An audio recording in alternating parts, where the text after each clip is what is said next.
everyone, today we're going to talk about how to fix the issue when the printer is not printing white ink. First, click Clean Better Printer to wash the printer. Then, click Check to inspect the nozzle check pattern. If there's no white ink at all in the pattern, start by opening the ink bottle cover.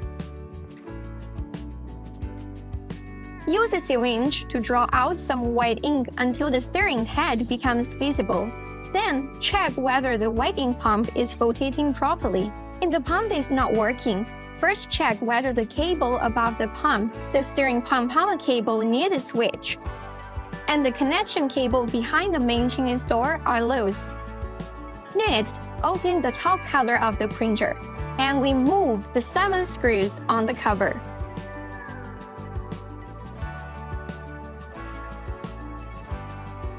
Then, check whether the black cable connected to the stirring pump on the main board is loose.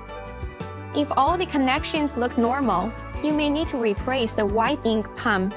Turn off the printer first. Then remove the 2 ink tubes from the top of the ink bottle and reconnect them to the new bottle. Pour the extracted white ink back in, then reconnect the white ink pump power cable. If the white ink pump is working normally, but the nozzle check pattern still showed severe broken lines, check whether there are small air bubbles inside the white ink sac. If needed, you can use a syringe to help draw the ink through. If the issue still isn't resolved, try replacing the white ink sac. Simply move the ink chip from the old ink sac to the new one.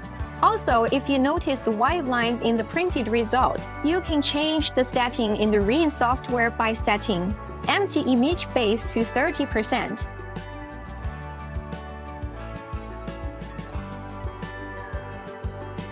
One more thing, very tiny broken lines in the white ink nozzle check pattern are normal. That's it for today. If you have any questions, feel free to contact us.